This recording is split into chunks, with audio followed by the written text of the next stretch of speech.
So it's great to have all of you today.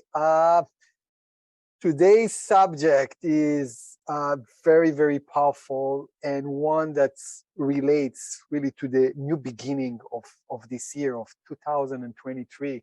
Time is passing by so fast on us. And today we're going to actually learn about the energy of life. The name of the portion of this week, it's called Vayechi. Vayechi, coming from the word to live and life in general. So it's actually concluding the book of Genesis. So beginning and concluding of a portion, it's very, very powerful. It says that the concluding portion holds within it the entire energy of the entire book. So it's very, very important week, including Shabbat, very powerful to receive the energy of life and to complete the book of Exodus, the book of Genesis. Okay, so this is what we're about to. Now, what's happening in this portion? Even though it's talking about the energy of life, it's pretty much the passing of Jacob and Joseph and the entire tribes. And the next week, we're going to start the journey of the birth of Moses, the new era, what we call. It's the book of Exodus. So, energy of life, what is like the purpose of life? The reason why people turn into spirituality is because they have a huge question mark of what does it mean to be alive? What does it mean to live life and how we should live life? And, you know, people around the world, they are very creative, yeah? Like my two sons, Jacob and Moshe, last night, they created a show to me and my wife. It was amazing. They sold us ticket, they sit us down, they gave us a mask, and they decided that this is life. They want to do a show for us, and it was incredible. I was like stunned from this imagination. But we know that humanity in general, they are very, very creative. And you know, these days you can browse easily into the reels of Instagrams and watch people what they're doing, and you see all those crazy people that they wear these jackets and just flying from a mountain and becoming like birds, you know, they're flying, and the other guys, and there is another girl that's sitting on top of him and she's riding on him. She's riding on a man that is falling down the hill. And they've been fine, and it's crazy. They can die in 2 seconds, yeah, but they're so creative and they try to find meaning to life, pretty much. And it's exciting. Of course, each and every one of us went to different extreme just in order to taste the meaning of life. Yeah. And that's what it's about. But we know that there are the path of doing it on a physical level, and there is the expedition into the soul. That's where you're finding the core of life. And this is what really makes the difference. You know, I was pretty extreme and love to take risks and love to drive fast and fearless, but with years and with the family and raising and responsibility for all the job that I'm doing, I learned to go on the extreme, on exploring on how can I break down the limitations in my mind more than in physicality. So this is the destination. So of course, as we're growing up, we're exploring life in different ways. And as I said, humanity is the most creative creatures. Yeah, they're doing incredible things just to have fun. We invented so many things just to have fun.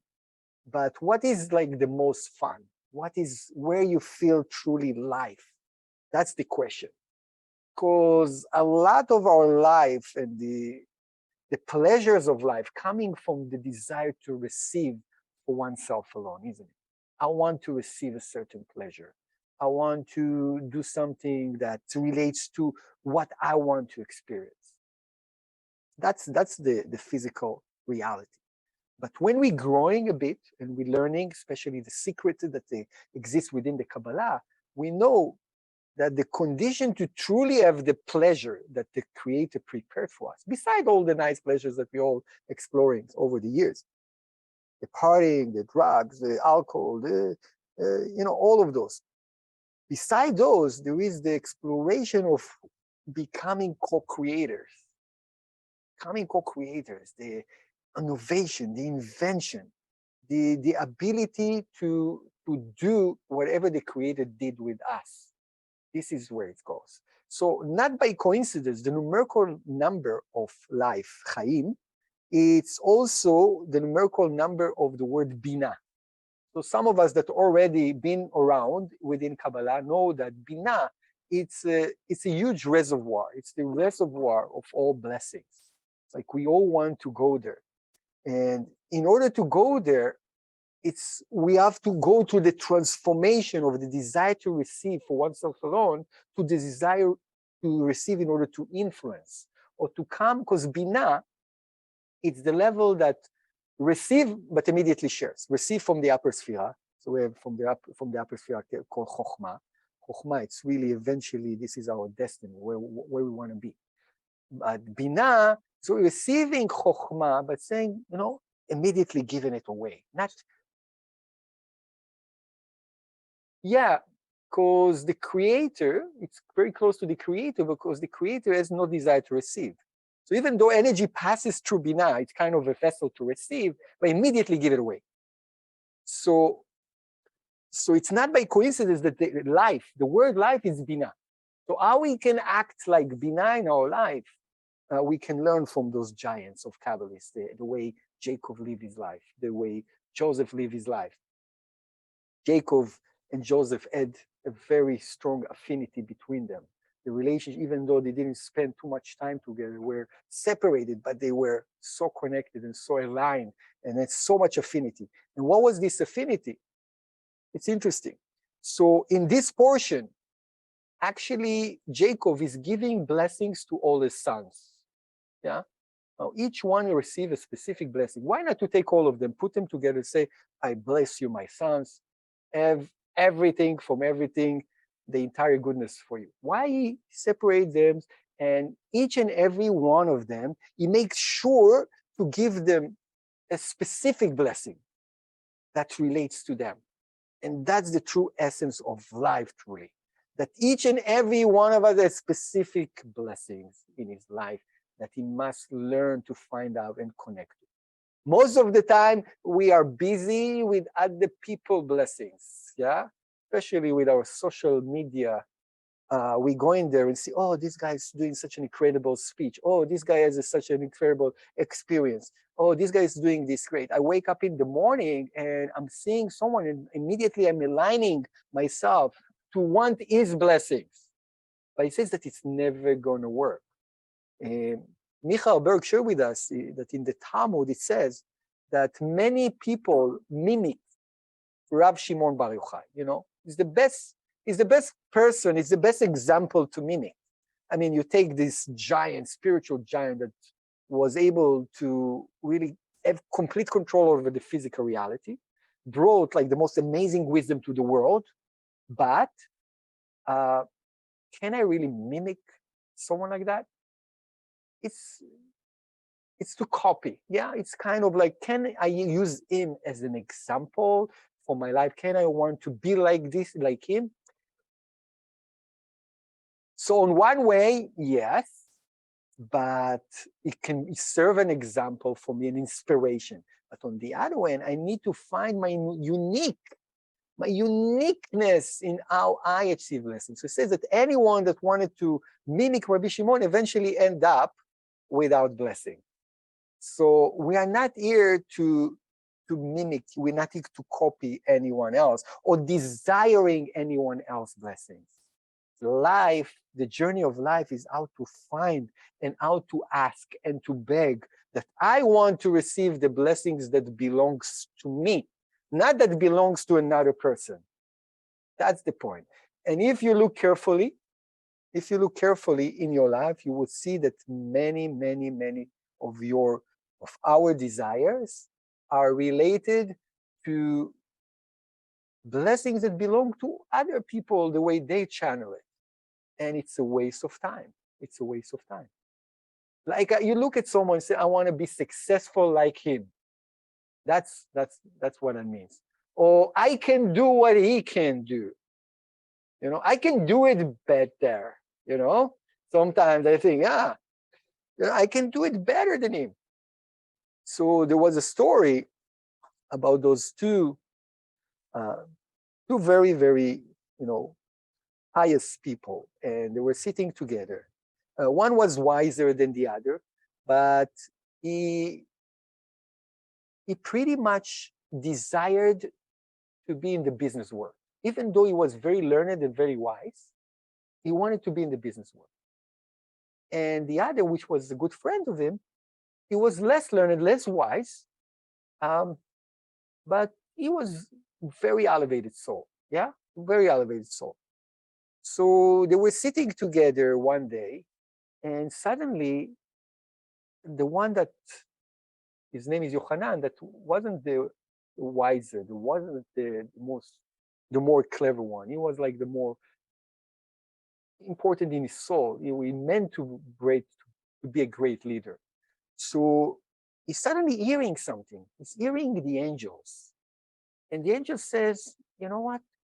We should kill those two people right now." That's what he hears. But then they say, no. Rabbi Yochanan is supposed to be an amazing leader. We shouldn't do that. That's what he hears. So he's turned to his friend and he asking him, did you hear this, what I heard just now? No, I don't know what you're talking about. So he understood that this lesson was for him, this voice. That was a lesson for him. They said, listen, my friend, you go continue the business and I'm going to go and do my thing. So in that moment, he understood that he shouldn't follow this person and his desires for business because he was wiser and whatever. And he just went and continued to learn. And eventually, the people in the town decided that they want him to be the spiritual leader of this town. Now, his friend coming to the town, he said, "What you talking about? I'm wiser than him. Any questions that you have, come to me.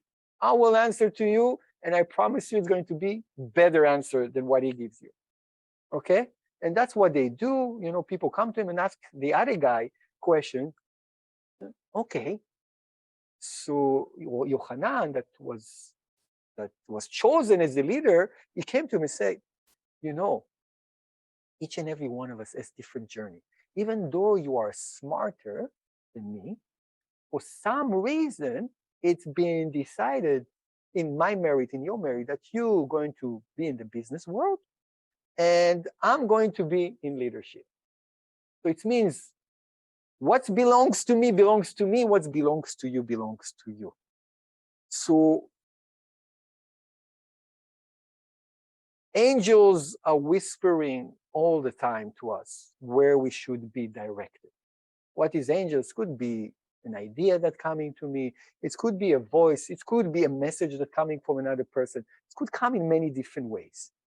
But the angels are helping us to get the direction towards the specific blessings that each and every one of us has. But the moment we are kind of listening maybe to other dark angels that try to diffuse us from the place which supposed to be, that's where problems start to happen. And in that moment, we're never going to receive the same blessings that meant to be for us. And therefore, even though we're going to be on a path of someone, just that we copy, and we receive a lot of similar to his blessing, we're never going to be satisfied because it's not our purpose. It's not really the blessing that belongs to us.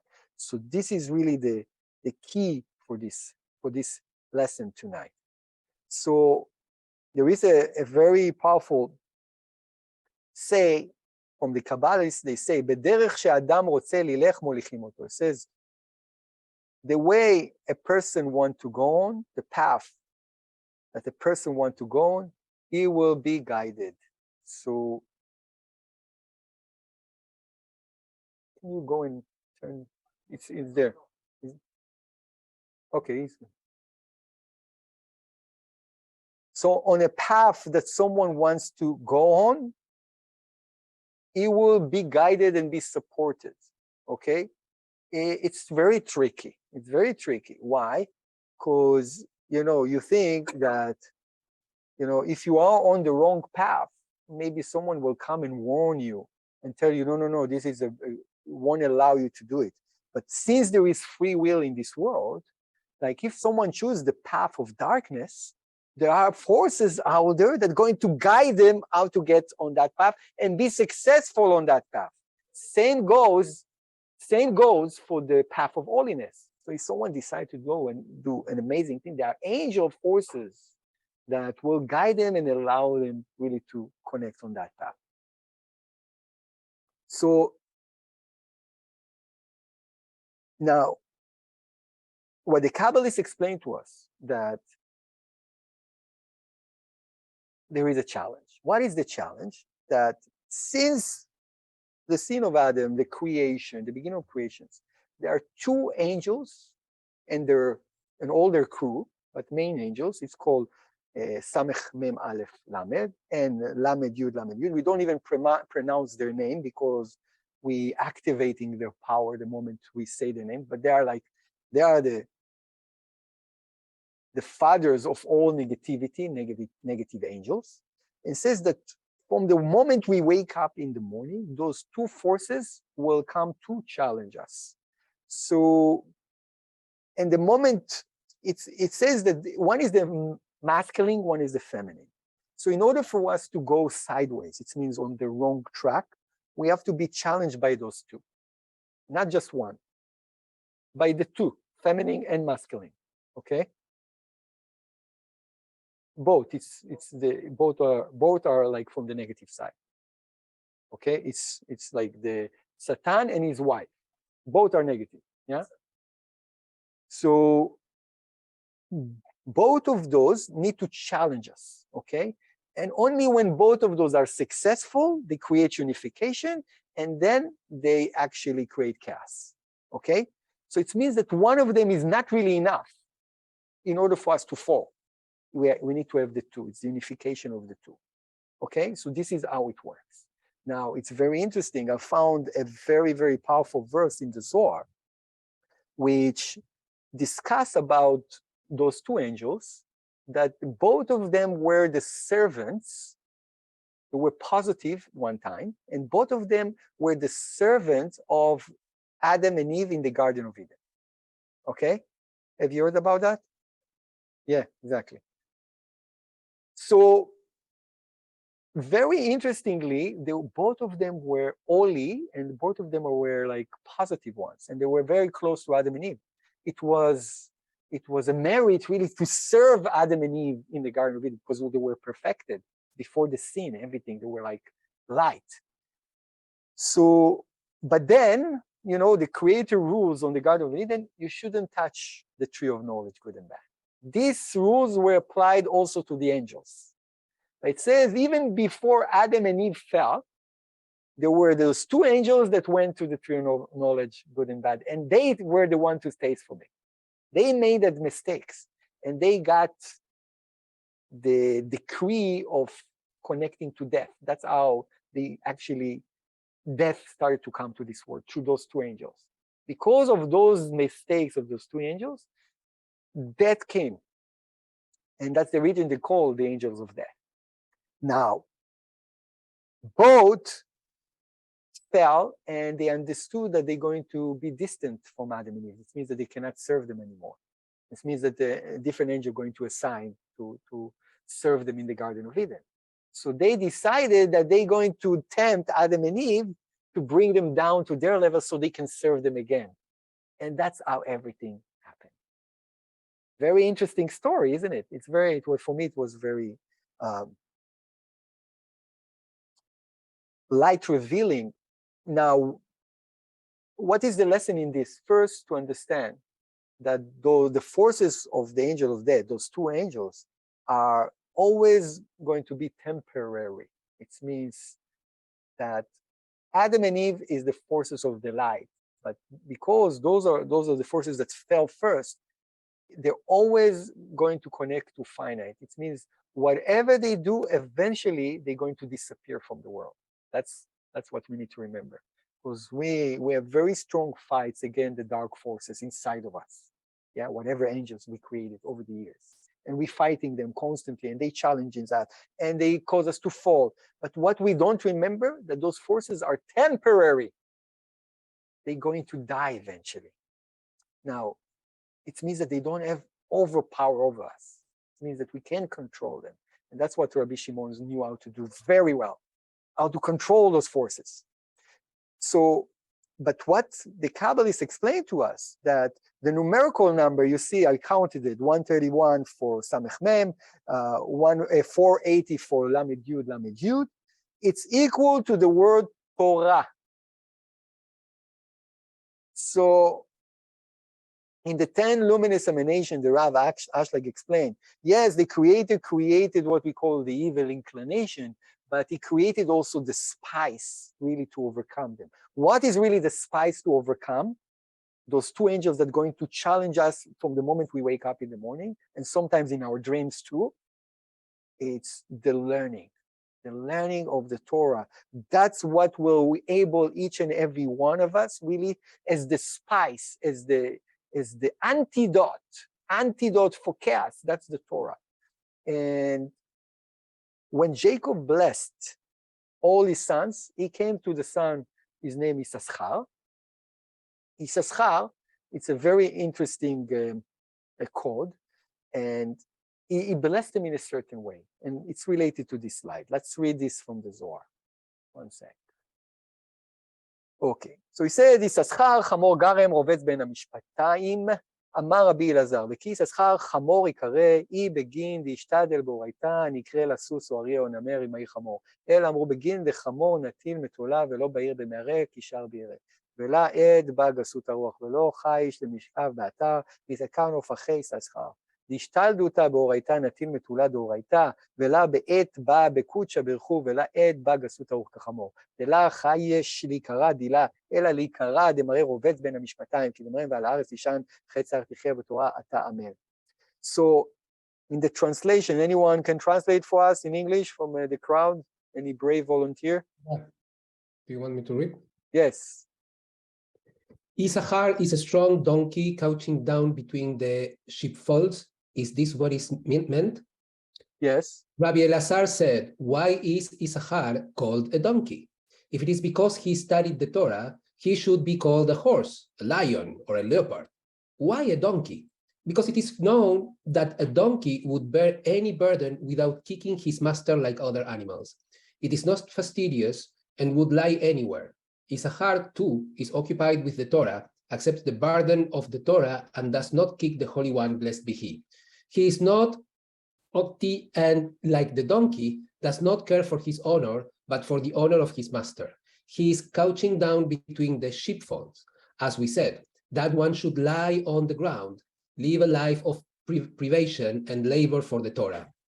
So, yeah, Issachar, he says, Chamor Garem, it seems like he compared, he gave the blessing to Issachar that he will be like a donkey, but not a regular donkey that, you know, they says about a foolish person. It says, who is a person with a lot of books? It's like a donkey carry books. But here it's kind of the opposite. It's saying that this tribe going to be the teachers of the word. They're going to be the learned of the word. They're going to be the wise of the word. That's the blessing that Jacob gave this tribe to his son. So he said, will be the tribe that he would do it with such a devotion and selflessness that he wouldn't care, like the donkey carried his burden with no question asked. Yeah, that's why I compare it to a donkey. And a donkey will this type of accept the burden of the Torah and that does not kick the Holy One. Says like it doesn't turn right or left. It's just really doing the work. So also the name Issachar is divided to two names, which call Yesh Sachar. It means there is a reward. Okay, what is our reward when we occupying ourselves with learning of the Torah, the Zohar, the different scriptures? We're not doing it for intellectual reasons. We're doing it because we know that there's two forces there, the Samech Mem and his wife, those negative forces. And the only way to not allow them to control us and to control our decision making, our thoughts, our belief system. And all of that is only through the learning. So the Torah will say, so like if the opponent attacks you and like convince you, God forbid, if in the most like very, how do you say, extreme way, like someone is about to get himself into severe drugs or do something very negative, steal or kill. Say, the moment you have those kind of thoughts coming to you, say, go to the learning place. That's where there is no more control of the opponent over us. You understand? It says that everyone that study a lot and study from that reason and create a routine, says that we have to find the timing to do so. So we have this class every week, and thanks God we have 200 people here, another 35 people online. It's incredible, isn't it? So this is really the antidote for us for cat. But it's not enough even once a week. It's not. It needs to be on a routine, on a daily basis. Not because I want to learn something smart. It's because I know that this is the antidote to chaos. This is the way I'm actually controlling those negative forces that are constantly there. Is that making sense? Every day, from the beginning, from the moment we wake up in the morning.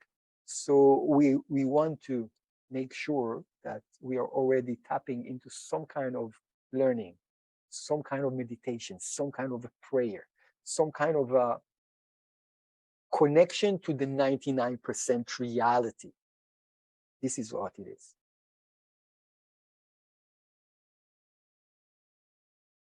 And the second verse, דע יששכר חמור גרם רובץ וגומר פתח ואמר לדוד אדוני אורי ואישי ממי ירא אדוני מעוז חיי ממי אפחד כמה חביבים מינון מילין דאורייתא כמה חביבים מינון דמשתלדה באורייתא כמי קודשה ברכו וכל מעט ישתתף באורייתא לא דחים מפגע על מה נתירו לאלה נתירו לתתה ולעוד אלא דחפי תכל פגיעי דעלמה ואחית לה לעומקה דתרומה רבה.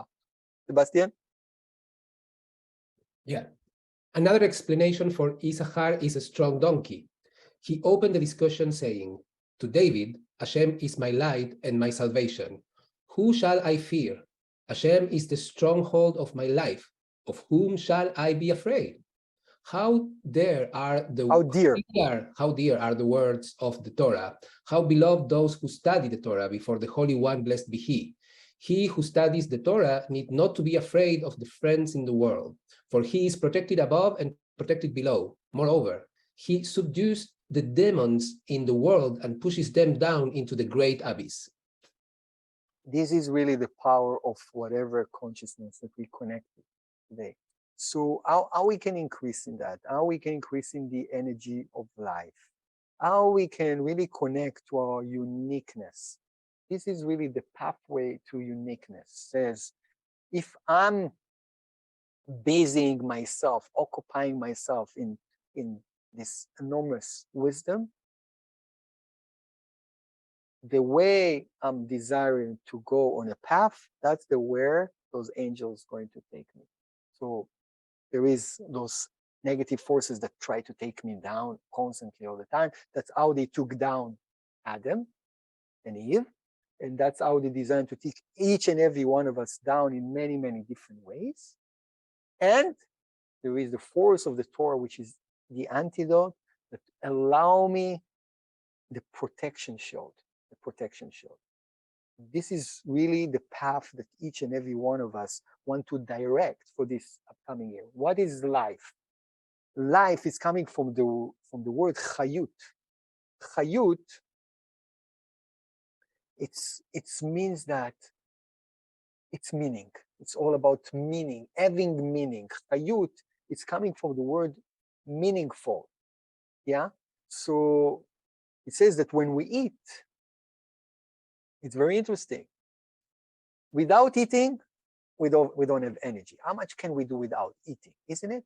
So in a way, yeah, but But also our energy gets reduced and reduced and reduced if we don't put nutrition in our bodies. So there is something within the food that give us chayut, that energize the body, isn't it? But we know that whatever is not really part of that energy charging have to go into the toilet, isn't it? Yeah. So it means that this food, part of it energizing us, part of it is energizing us, and part of it have to go down. It means that they have some shells around that food. It says like the manna, this bread of heaven that was nourish everyone in the desert, said that people didn't need to go to the toilet. It was pure energy. So we can compare it really to when we connect to the Torah. It means that this is the pure charging energy for the soul. This is what we call the food of the soul.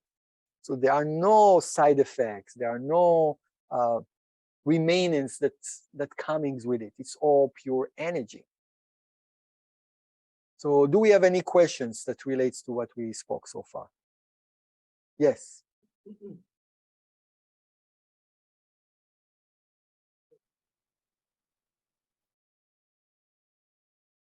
If you like what?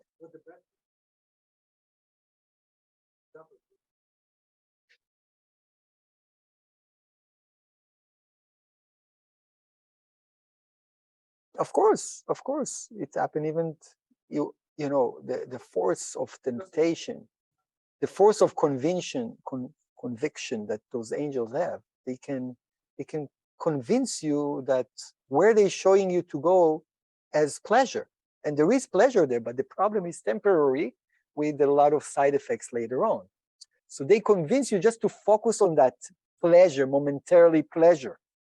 So it's almost, if you are not connecting to the right energy source during the day and protection shield, most likely we will follow those because it's very convincing. Understand? This is the reason you say I like it. But why you like it? Because it shows you how beautiful it is. You know, it shows us how beautiful it is to go and to do something which is selfish, which is negative, and show us the benefit, and even give us energy for that. Yeah, that's what.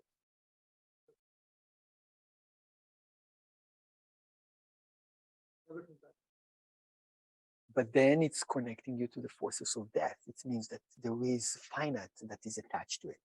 Finite, it means that eventually you lost your energy, you lost your blessing, you lost your passion. You understand? There is a big side effect to it.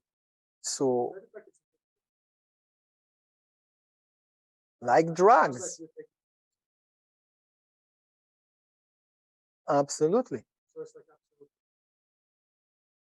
So, how can we know if we are connecting to the right pleasures? Because for sometimes we don't know, because we know that we deserve to have pleasures in life. You remember we talked about all the creativity of people in doing amazing, crazy things, and sometimes not so kosher, but doing it and thinking that this is the true pleasure of life. But we know that this is not necessarily the specific blessings that belong to us. So when we're talking about the blessings that belong to someone, it is really the purity, the manna of blessings. It means that has no side effects, has no forces of finite attached to it. This is the point. And in order for us to do it, we have to have this spice. We have to have this manna food that comes from the Torah. This is the way really to prevent ourselves and to see, okay, there is pleasure here, but it's finite. It's not going to last long. Is that making sense? So why you liking it? Because you cannot differentiate how long this pleasure is going to last. You see pleasure this, of course you like it, but you don't really see that there is attached to finite in it. Good question. Questions from the crowd?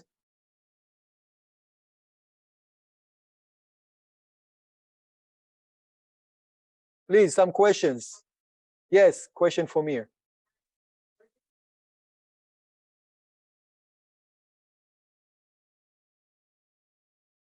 Say again.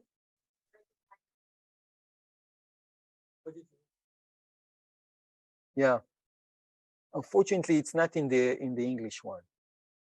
It's sections that wasn't translated to English. Called Zohar Chadash, and this section on Jethro. But remind me, maybe there is a way to find it, but we didn't translate it to English.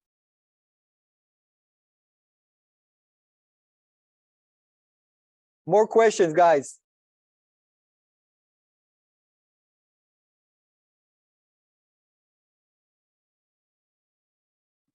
Pam has their hand up online. Yes, please. I cannot see it yet. Oh, sorry. Hi, David. Hi. So my question is, how do we even begin to create like a routine or some kind of ritual in order to begin our day with connection? Like what tools can you recommend to start with, especially for like we're relatively new Kabbalah students, still like learn? Okay. First is to be aware that you're going every morning that you wake up, you're going already on a war with those two angels. Already know that. Know that. Now, when you know that you're going to war, you're going to start preparing yourself. Say, okay. So there are different meditations on the morning that are recommended. Even if you're going on Kabbalah.com and you're connected to one of the classes, what you're telling yourself, I'm connecting and listening to this class, not because I want to be smarter and to hear something interesting. I really want to have the energy force inside of me to make sure I'm making the right decisions when those two angels challenging me. Yeah, and there is a book called Dialing God, for example, that has certain meditations. And of course, there is the book of the Zohar that is the number one technology to overcome the opponent force. Why? Because we know that Rav Shimon Bar Yochai, the one that wrote the Zohar that we talked about before, the opponent came complaining to the creator, say, okay, you assigned me to challenge all humanity.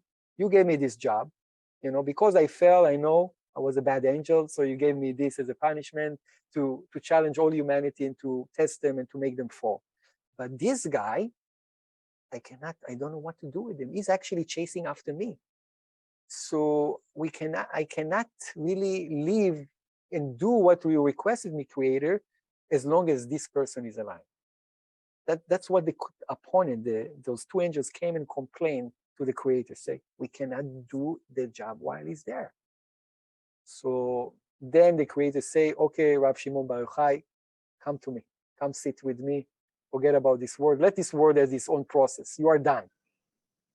But Rabbi Shimon said, I will leave the Zohar, I will leave all the secrets that I was able to earn and accomplish, and I will leave it to humanity and set it into the Zohar. So every time we scanning, reading from the Zohar, studying from the Zohar, we actually gaining the most powerful ability to overcome the opponent in our life and to handle those two angels. Pam, is it answering you? You familiar with our tools, the Zohar? Yes, thank you so much. Yes. Sometimes yes. it's just also the Ana Bekoach. I mentioned last week, Ana Bekoach, Joseph was also a master of restriction, and he used to recite the Ana Bekoach constantly, on hundreds of times a day, just to make sure he won't fall to these forces. Because I tell you the truth, we are special souls. Anyone that's joining to learn Kabbalah on a regular basis and make it part of his life, very special souls. What does it mean? It means that those two negative angels work extra hours on us. Because the others, it's so easy, but people that really can reveal a lot of light, those forces are going to be even stronger on them. So we need to actually have even more power to do so by having those amazing tools. This is the reason we have the tool of the Zohar. More questions, guys? I have a question. Please. My name is Luz. I am new in Kabbalah. I started in Rosh Hashanah and Yom Kippur when I went to the center in New York for the first time. Wow, So amazing. I'm very baby, and I'm be learning things for you guys. I haven't taken class yet. And this part is scanning and errors of his 72 names of God because, but judgmental. I don't do that. And moms to my head, in me, that judging somebody on in my head, I cut it off. But it just still bother me that because I trying to be better, and so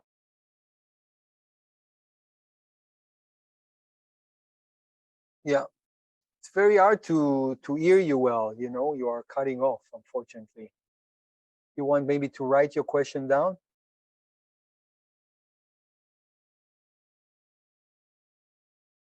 Luz? We lost you, Luz?